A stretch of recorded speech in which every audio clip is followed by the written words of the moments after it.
¿Qué tal? ¿Cómo estáis, Manu, Luis? ¿Qué tal? Buenas tardes. Buenas tardes. Además, bien acompañados, porque hoy podéis presentarme a vuestra colega de la Crónica Negra, Vanessa Lozano. Diría que llegó con cara de becaria a Interview hace muchos años, cuando estábamos Manuel y yo allí. Sí. Y diría que ya nos ha superado, al menos en bastantes cosas, y entre otras cosas en esta, ¿no? Una historia que llegó a Interview de una chica que se había ido de Elche, Patricia Aguilar, con 18 años, que muy poca gente creía en ella, solo la familia, Noelia, alguna gente más, alguna abogada. Y Vanessa la siguió desde el primer día y el resultado es un libro, tantos años después de una caída en la secta y un rescate, un libro fantástico. Qué piropazo, Vanessa, que te ha lanzado Rendueles. ¿Qué tal? Buenas tardes. Muchas gracias. Habéis trabajado juntos seguramente en más de un caso, ¿no? Sí. Os conocéis bien. También hablaremos con Noelia Bru, con la prima de Patricia. La puedo saludar, ¿verdad? Noelia, ¿cómo estás? Hola, muy buenas tardes. Bueno, gracias por ayudarnos a explicar un poco ese viaje de Patricia a través de este libro y a través un poco de todo lo que le ha pasado, un largo proceso, un largo viaje y muy tremendo, que nosotros seguimos con interés. Ya le hemos dedicado algún territorio negro, ¿verdad? Sí, unos cuantos. Unos cuantos. Bueno, después enseguida hablamos del caso de Patricia Aguilar, de esta joven, y del libro Hágase tu voluntad, pero no me gustaría que adelantáramos acontecimientos y quiero antes cerrar un capítulo que dejamos abierto la semana pasada, porque le dedicamos el territorio negro. Se acordarán seguramente los oyentes, porque a todos nos dejó muy mal cuerpo el caso de Nayara, ¿no? Nayara. Contamos el juicio, pero también advertimos que estaba pendiente de conocerse exactamente la condena, y ya tenemos condena para este caso. Sí, la condena yo creo que no podía ser otra que la que ha sido, que es prisión permanente revisable para Iván Pardo, como autor del asesinato, de la muerte de esa niña, a la que golpeó, torturó, vejó, humilló y finalmente asesinó, y 2 años de cárcel. El fiscal pedía 3 para la abuela y el padrastro de la cría, ¿no? Que se han saldado, bueno, pues la verdad es que no les ha salido mal el juicio del todo, ¿no? 2 años de prisión nada más. Y la sentencia contempla pues un poco lo que se vio en el juicio y lo que apuntaron los informes forenses, ¿no? Que hubo una intención homicida, que no es que se le fuese de las manos ni nada parecido, sino que Iván Pardo era plenamente consciente de que lo que le estaba haciendo a Nayara podía acabar con la vida de ella, ¿no? Y por tanto, bueno, pues se han encadenado unas cuantas prisiones permanentes revisables en las últimas semanas, la verdad, la correspondiente a los padres de Aarón, ese niño de Elche, ahora en este caso también, y no es que esté pasando nada raro, sino que todos los juicios que quedaron pendientes por la pandemia y por el confinamiento están saliendo ahora, y claro, y hay algunos que donde la ley no tiene otro remedio que aplicar su máxima pena. Uh-huh. Si está en el Código Penal, pues se aplica como corresponde. En fin, bueno, cerramos ese capítulo que nos dejó, insisto, un cuerpo fatal la semana pasada. Es una historia terrible. La que nos va a ocupar hoy, yo creo que podríamos decir que al menos adelantar que tiene un final feliz, pero también es bastante dura. Todo empieza cuando la familia de Patricia, que es una familia pues como la de cualquiera de nosotros, en Elche, en Alicante, sufre una pérdida, una muerte inesperada muy, muy temprana, y a partir de ahí, de este suceso, se desencadena una historia terrible que tiene a Patricia como protagonista. ¿Qué es lo que pasa en esa familia? ¿Quién me lo cuenta? ¿Manu, Luis? ¿Me lo cuenta Vanessa? No, mejor, ¿no? Que es la que mejor conoce esta historia, desde luego. Pues Patricia, efectivamente, Patricia era una joven como cualquier otra, una adolescente. En su familia fallece muy tempranamente, con 29 años, su tío mayor, José, que era para ella como su hermano mayor, ¿no? El que le ayudaba a hacer los deberes, la llevaba al parque de atracciones, al cine, y fallece en apenas 3 meses de una enfermedad muy cruel de pancreatitis aguda que se lo lleva de forma fulminante. Entonces Patricia, imaginemos, con 16 años, en su casa de Elche, con su hogar patas arriba, necesita respuestas, ¿no? Quiere saber qué hay más allá qué hay detrás de la muerte, qué ha ocurrido, necesita apoyo, necesita cariño, y lo busca en las redes sociales y en Internet. Lo que ella no esperaba es encontrarse con un tipo de la peor calaña, ¿no? Con Félix Steven Manrique, un tipo que ya llevaba años captando, reclutando chicas muy jóvenes a través de las redes sociales y de grupos muy variopintos. Estaban más de 134 grupos de todo tipo, de mochileros por el mundo, bebés y mamás, jóvenes con afición a la música electrónica.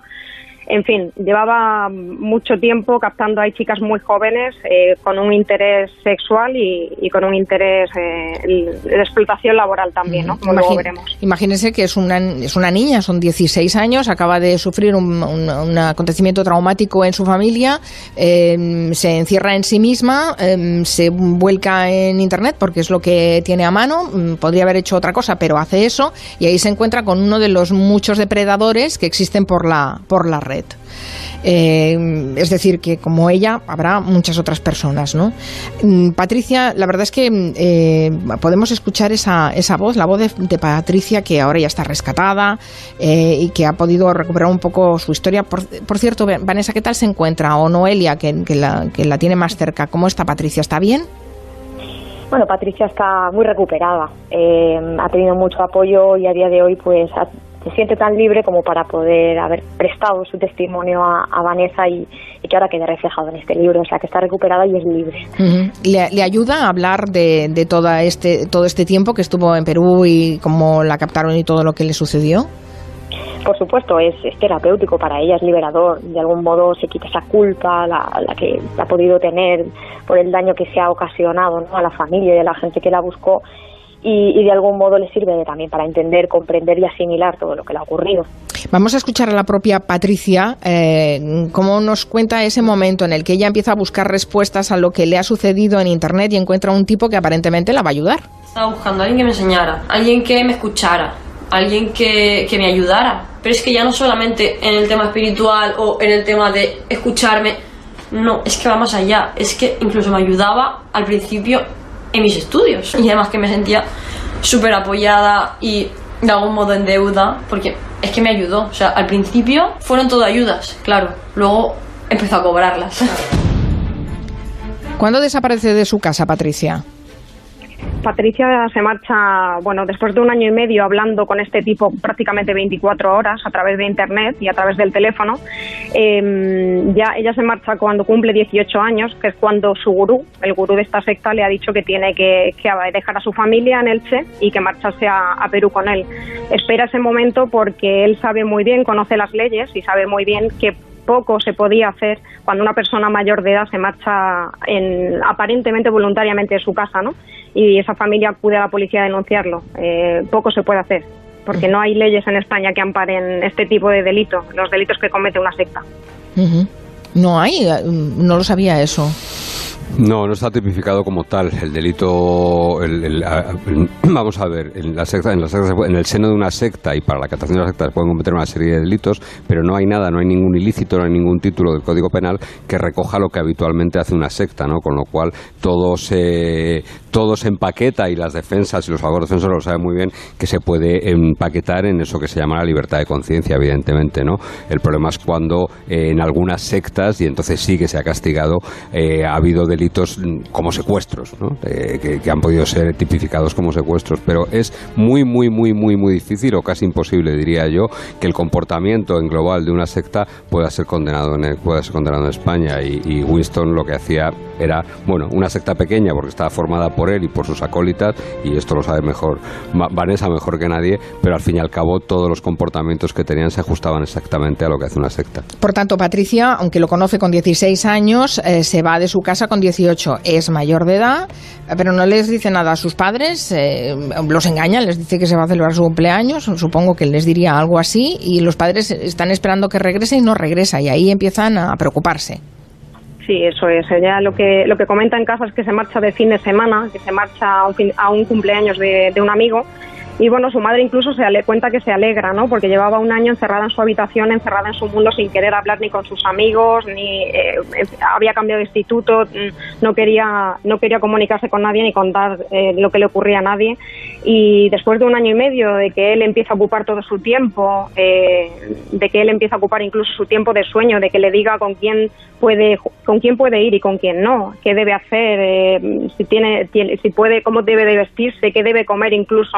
O sea, ya empieza a ser una relación tóxica, pero ella obviamente no se da cuenta, y después de 1 año y medio él la convence, la adoctrina para que le robe 6.000 euros a su familia de la recaudación del negocio familiar y se marche con eso, compre un billete a Perú y se marche con él, dejando todo su mundo atrás y sin contar la verdad a nadie, ¿no? Que es una de las características de este grupo sectario. de toda secta, ¿no? Que ese secretismo de no contar, no decir lo que ocurre dentro del seno del grupo y lo que te pide tu gurú que hagas. Claro, lo que se encuentra ella en Perú no tiene tampoco nada que ver con lo que el otro le iría contando. Se encuentra en una situación tremenda. ¿Qué se encuentra ahí en Perú? El gurú de Patricia le había convencido de que el mundo tal y como lo conocemos iba a terminar. Él le habla incluso, y eso nos sonará, ¿no?, a día de hoy, le habla incluso de que una pandemia mundial puede venir y acabar con la sociedad tal y como la conocíamos entonces, con que puede venir algún tipo de guerra, con que, bueno, en fin, la convence de que el mundo va a terminar y de que ellos son los elegidos por Dios para repoblar el nuevo mundo tras el apocalipsis. Ella acaba convencida, creyendo en eso firmemente, convencida, también acaba enamorada y de alguna manera idolatrando a este tipo, porque él se presenta, aparte de como un guía espiritual, también se presenta como una especie de novio, como una pareja, y ella va convencida a Perú de que va a iniciar una relación, en primer lugar sentimental y en segundo lugar espiritual con él, y va a mejorar el mundo. Y lo que encuentra allí es que el tipo ya estaba casado incluso legalmente con otra mujer, que había otras mujeres, que tenía hijos con algunas de esas mujeres incluso. Y bueno, y a partir de ahí relata toda una serie de abusos y un cautiverio terrible, una relación totalmente tóxica y sectaria, ¿no?, donde es el gurú quien elige, por ejemplo, cada noche con qué mujer debe dormir, con qué chica duerme, y las demás duermen en el suelo a sus pies, ¿no? Podemos escuchar a la propia Patricia recordando ese infierno. Entonces se le ocurrió decir, claro, ahora que ha pasado esto, a Maggie le he hecho esto, y tú muchas veces te me encaras y no te hago nada, pues es que voy a tener que pegarte a ti también. Pero sí, reflexionándolo y todo, tal cual, así que voy a tener que pegarte, acércate. Me dijo que me acercara para que me pegara. Y yo decía, no me voy a acercar. Y dice, acércate, no me hagas así porque va a ser peor. Y yo decía que no. A la tercera, no me hagas enojarme, no me hagas cabrearme más. O sea que al final me acerqué y me pegó con el látigo ese en las piernas 3 veces. Todo esto, Mari Carmen, es porque Noelia había empezado con los padres de Patricia una pelea desde España, estaba haciendo ruido, y ese ruido a él le molestaba en Perú, le hacía ir escondiéndose en distintos sitios, ¿no? Y toda la pelea de Noelia y de la familia le iba causando al gurú incomodidades, ¿no? Ya, y él lo pagaba con ella. No, con todas las que estaban ahí. Sí. Porque, y todo esto, mientras tanto, aquí en Elche, con tus tíos, con tus padres, Noelia, supongo que vosotros, siguiendo la pista, desesperados, a una distancia kilométrica, y sin saber muy bien tampoco dónde estaba ella, ¿no? Bueno, es una lucha desesperante que se encuentran hoy en día muchas familias. Desaparece un familiar y de repente te topas con que hay una tercera persona detrás que ha provocado todo esto. Nosotros no teníamos ni idea de lo que le podría haber pasado a Patricia. Lo único que vimos era que habían barreras, ¿no? Lo que hablabais antes, faltaban herramientas legales para poder avanzar aquí en España y no hubo más remedio que pelearlo desde la propia familia, investigar y de ese modo pues empezar a encontrar una serie de documentos en la habitación, de salmos, de dibujos, de trámites para casarse en Perú, de cosas que bueno, todo apuntaba que a Patricia la habían captado a través de internet en ese momento de vulnerabilidad.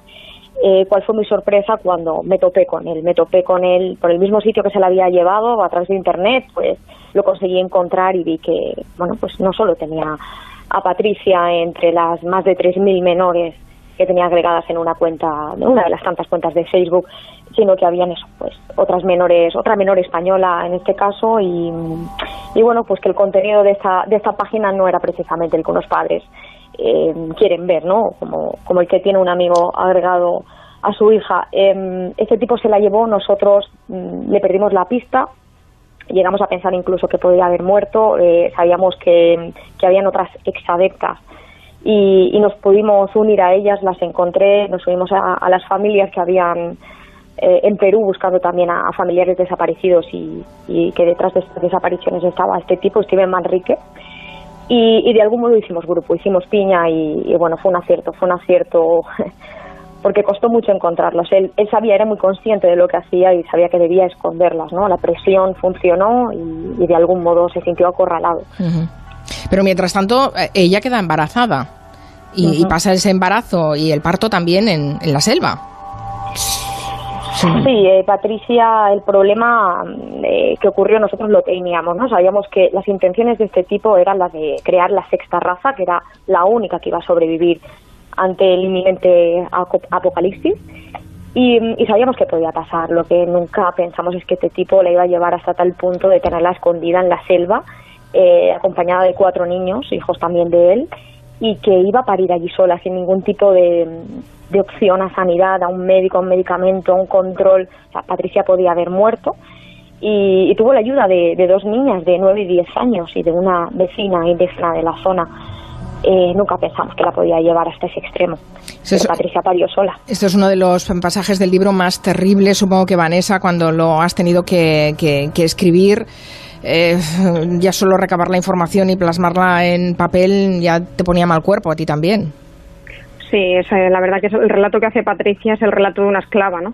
Pensamos que en pleno siglo XXI, no sé, eso es de otro mundo, forma parte de una película, y no, es el relato de una chica joven, normal, de una familia normal, con un grupo de amigos normal, estudiosa, en fin, brillante, inteligente.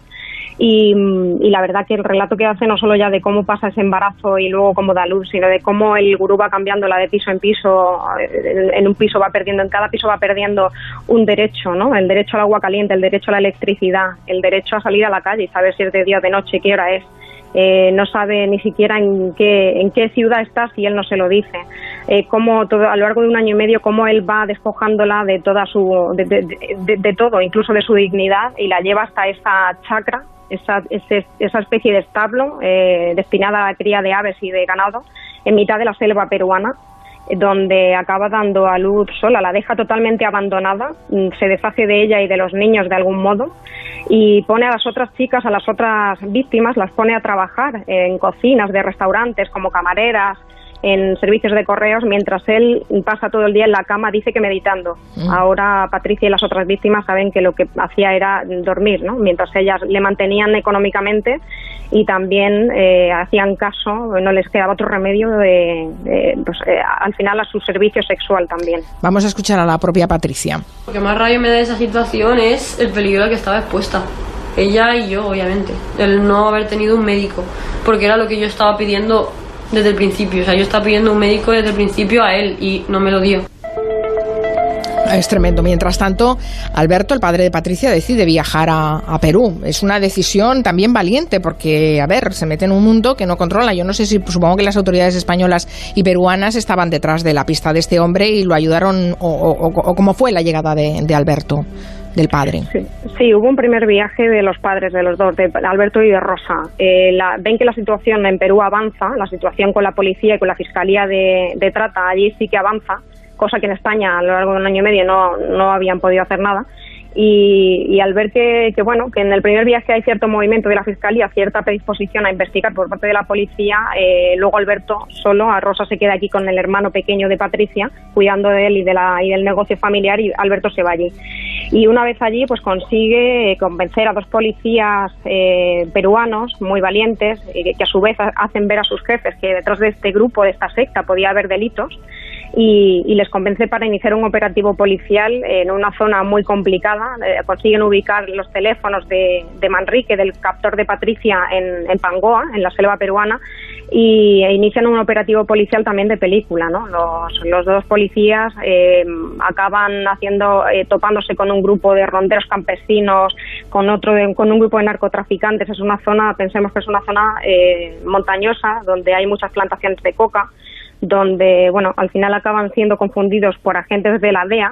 La gente de la zona piensa que vienen a detenerlos, a detener a los narcotraficantes, y en realidad lo que hacían era buscar a Patricia y al resto de mujeres y de niñas que estaban aislados, completamente aislados, desnutridos, llenos de piojos, sin nada para llevarse a la boca, ¿no? Sin nada para comer, sin nada. Y que Patricia tampoco sabía que la estaban buscando, no tenía información, estaba aislada a todos los niveles. Explica así cómo vivió el rescate. Solamente luchaba por sobrevivir, conseguir comida, dormir y de poder ser bañarse. Y si no podía ser, pues nada, al día siguiente. Es que no pensaba.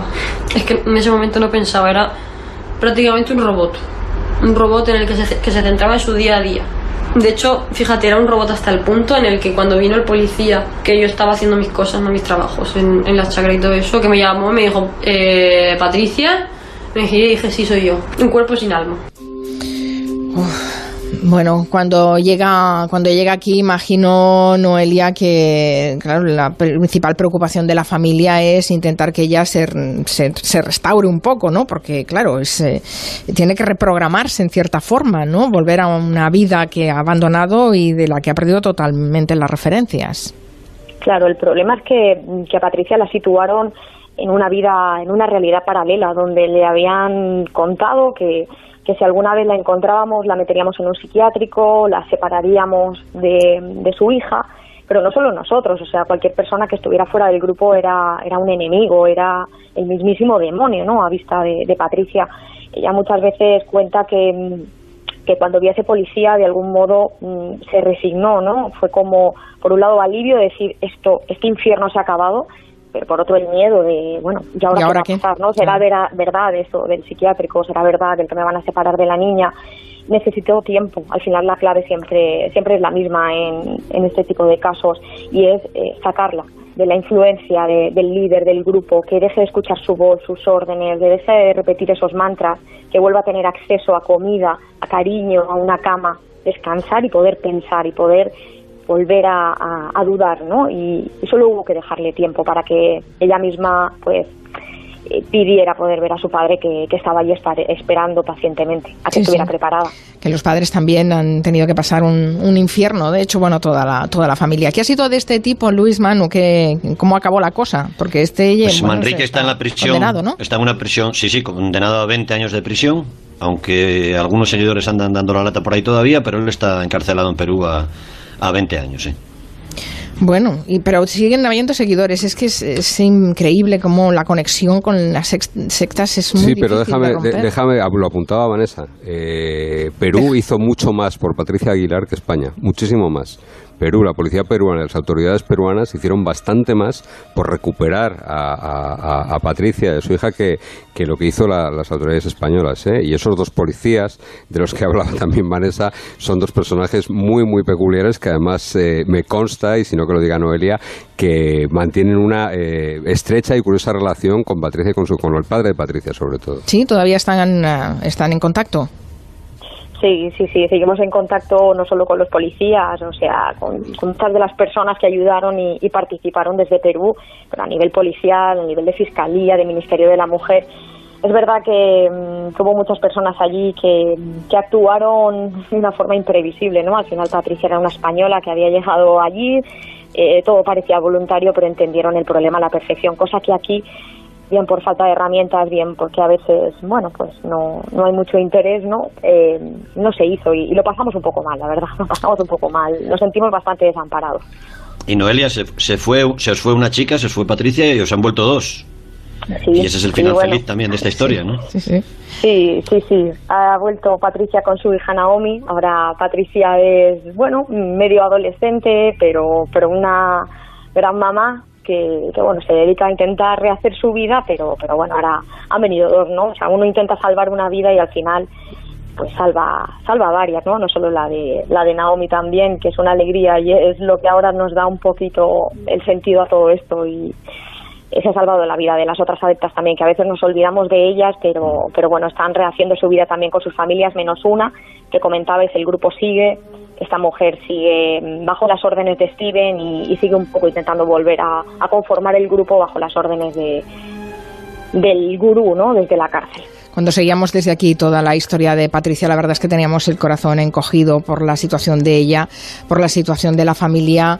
La verdad es que saber que ha podido explicarse, que la hemos oído contándolo, en cierta forma es poner las primeras piezas para reconstruirse, ¿no? Aceptar lo que te ha pasado como una experiencia, pero que tienes una vida por delante y te estás rehaciendo, ¿no? Y con tu familia al lado. Así que me alegro mucho de darle un abrazo de nuestra parte a Patricia y muchas gracias por haber contado su historia, que seguro que ayuda a mucha gente. Gracias también a Vanessa Lozano por haberla escrito, y todos podemos tener tener acceso a los detalles si quieren ampliar más la información, y también a Manu Marlasca y Luis Rendueles para habernos traído a estas invitadas de lujo, a Vanessa Lozano y a Noelia Bru, al Territorio Negro. Muchas gracias a los 4. Muy bien, Muchas adiós, gracias. Gracias. Gracias.